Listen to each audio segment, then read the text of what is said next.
और इस खबर पर अधिक जानकारी के साथ हमारे सहयोगी आनंद अमृतराज हमारे साथ जुड़े हुए हैं। उनसे भी हम बातचीत करेंगे, जानेंगे क्या कुछ इसमें और अधिक अपडेट मिल रहा है। लेकिन इसी बीच आपको बता दें कि विपक्ष के तमाम विरोधों के बावजूद सरकार शराबबंदी जारी रखना चाहती है। तो अब आपको समझना जरूरी है कि सरकार का तर्क इसमें आखिर क्या दिया जा रहा है।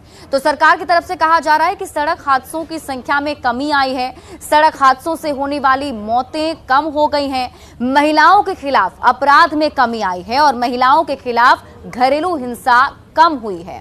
सामान्य आपराधिक घटनाओं में भी इससे कमी आई है। शराब नहीं पीने से लोगों का स्वास्थ्य सुधर गया है, लोग भोजन पर अब ज्यादा खर्च कर रहे हैं, सामाजिक आर्थिक बदलाव देखने को मिल रहा है।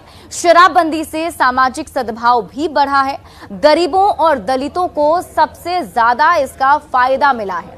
सरकार ये भी कहती है कि शराबबंदी से लोग आर्थिक रूप से मजबूत हो गए हैं। तो जब शराबबंदी के इतने फायदे सरकार गिना रही है तो फिर विपक्ष इसे खत्म करने की मांग आखिर क्यों कर रहा है, ये जानना भी जरूरी है। शराबबंदी का विरोध करने वालों का तर्क है कि गरीब लोग ही पकड़े जा रहे हैं, गरीब लोगों पर ही मुकदमा दर्ज किया जा रहा है, गरीब लोगों को ही जेल जाना पड़ता है और शराबबंदी से राजस्व का नुकसान हो रहा है। अपराध से पुलिस का ध्यान हट चुका है। शराबबंदी से अपराध में काफी ज्यादा बढ़ोतरी हो गई है। शराब की तस्करी बेरोक टोक जारी है और शराबबंदी के बाद से जब भी पुलिस की टीम कहीं पहुंचती है तो पुलिस पर हमले होते हैं, पुलिस पर हमले बढ़ गए हैं। शराबबंदी के समर्थन और विरोध के बीच इतनी बात को सच है कि शराबबंदी बिहार में अब तक सबसे बड़ा अभियान है और जो राजस्व के भारी नुकसान के बावजूद चल रहा है। बिहार में अप्रैल 2016 में शराबबंदी कानून लागू हुई थी। सीएम नीतीश कुमार ने महिलाओं से अपना वादा जो किया था उसे निभाया था। विधानसभा चुनाव 2015 में सीएम ने वादा किया था। शराबबंदी सालाना करीब 5,000 करोड़ का नुकसान हो रहा है।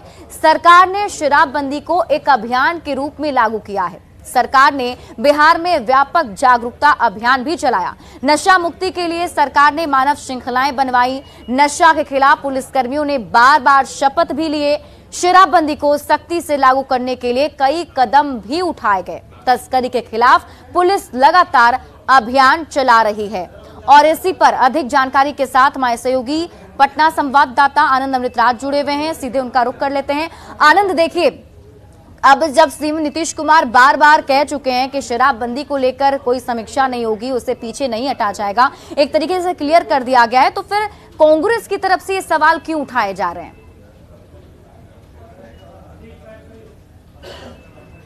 देखिए, ये सवाल तब उठाया गया है सिपरा जब कुर्नी का चुनाव परिणाम आया और वहां पे ये जानकारी मिल रही थी कि शराबबंदी की वजह से, ताड़ी पर बैन की वजह से एक खास वोट बैंक से जेडीयू को महरूम होना पड़ा। तो जाहिर सी बात है, इस बात को लेकर कांग्रेस के जो नेता विधायक दल हैं, अजीत शर्मा, उन्होंने सवाल उठाए थे। इसके अलावा कई सारे ऐसे सहयोगी पार्टी के नेता हैं जो समय समय पर ये उठाते रहे हैं, खासकर जब बीजेपी जो विरोध में है, या फिर पशुपति पारस, उन्होंने भी समय समय पर इस बात को लेकर उठाया है कि शराबबंदी की वजह से बिहार में काफी नुकसान हो रहा है। लेकिन बावजूद इसके कल राष्ट्रीय परिषद के महत्वपूर्ण बैठक में नीतीश कुमार ने एक बार फिर से साफ कर दिया कि जिस फैसले को तमाम राजनीतिक दलों ने समर्थन दिया है, जो तमाम राजनीतिक दलों के समर्थन के बाद शराबबंदी का फैसला बिहार में किया गया, उसे वापस लेने का सवाल ही नहीं है। दूसरी महत्वपूर्ण बात, उन्होंने कांग्रेस पर निशाना साधते हुए बोला कि जिस पार्टी के मैनिफेस्टो में लिखा हुआ है कि जो पर्ची होता है, जो सदस्यता पत्र होता है, सदस्य अभियान जब चलता है और कोई भी पार्टी से जुड़ता है, उसमें साफ साफ लिखा हुआ है कि शराब पीना गैर कानूनी है और शराब नहीं पीना चाहिए। उसके बावजूद वो कांग्रेस के नेता इस तरीके से सवाल उठाते हैं। उनका निशाना सीधे सीधा अजीत शर्मा पे था। लेकिन जिस तरीके से पुरजोर तरीके से नीतीश कुमार ने एक बार फिर से साफ कर दिया कि भले ही कुर्नी में विधानसभा उपचुनाव में हार मिली हो और एक वजह शराब बताई जा रही है, बावजूद इसके वो इस फैसले से हटने वाले नहीं है।